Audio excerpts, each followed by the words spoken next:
আমি একজন মা মা হিসেবে পৃথিবীর কোনো মা, কোনো বাবা, কোনো অভিভাবক কোনো সন্তানের মৃত্যু কামনা করতে পারি না, করি না। প্রাকৃতিক মৃত্যু আমরা কামনা করি না, সেখানে এইভাবে অপমৃত্যু, সেটা মেনে নেওয়া একজন মা হিসেবে সত্যিই অনেক কষ্টের। প্রত্যেকটি ছাত্র সন্তান সমতুল্য আমাদের। প্রতিটি হত্যার বিচার চাই। সাধারণ মানুষ, যারা যারা খেটে খাওয়া মানুষ, তাদের হত্যার বিচার চাই।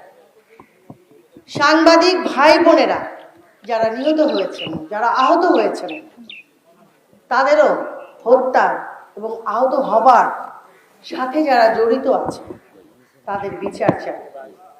সেই সাথে পুলিশ ভাই বোনেরা যাদের বাড়িতে ঢুকে ঢুকে পরিবারকে কষ্ট দিয়ে দিয়ে ভয় দেখিয়ে মেরেছে এবং মেরে তার লাশ ঝুলিয়ে রেখেছে, সেই হত্যারও বিচার চাই।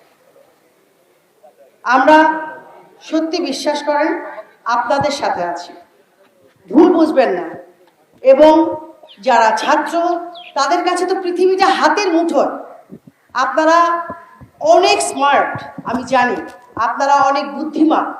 আপনারা একটু স্ক্রল করলেই বুঝতে পারবেন কোনটা গুজব, কোনটা আপনাদেরকে উস্কানি দিচ্ছে এবং কারা এই সময় আগুনে ঘি ঢালছে। প্লিজ আপনারা কেউ অপব্যাখ্যা করবেন না। আমরা অভিভাবকদেরকে অনুরোধ করছি, আপনাদের বুক খালি হয়েছে সেটা আমরা জানি, সেই কষ্ট আমরা বুঝতে পারছি। আর কোনো মায়ের, আর কোনো অভিভাবকের বুক খালি হোক আমরা চাই না। আপনারা আপনাদের সন্তানকে ঘরে ফিরিয়ে নিয়ে যান প্লিজ।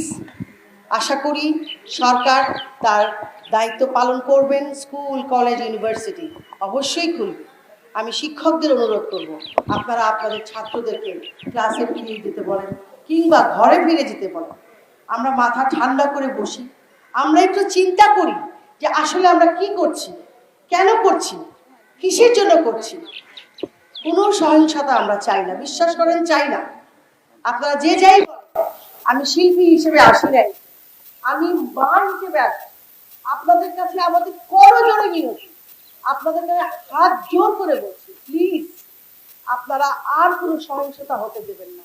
আর যারা উস্কানি দিচ্ছেন, আমি জানি না আপনাদের কি লাভ হবে, আপনারা একদিন বুঝতে পারবেন কি অন্যায় আপনারা করছেন। আমি কারোর পক্ষে কথা বলছি না, আমার কোনো শব্দ নিয়ে আমি এখানে আসি না। আমি মা হিসেবে আছি, আমার সন্তান আছে। আমি চাই আপনারা সুস্থভাবে, সুন্দরভাবে আপনাদের ভবিষ্যৎটা গড়ে তুলুন।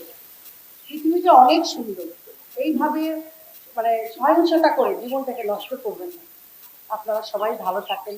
আমাদের চলচ্চিত্র শিল্পীদের পক্ষ থেকে, আমাদের ওই সংগঠনের পক্ষ থেকে অনেক অনেক কলাকুশলী আছেন যারা আমাদেরকে সহযোগিতা করছেন আজকে দাঁড়াবার জন্য।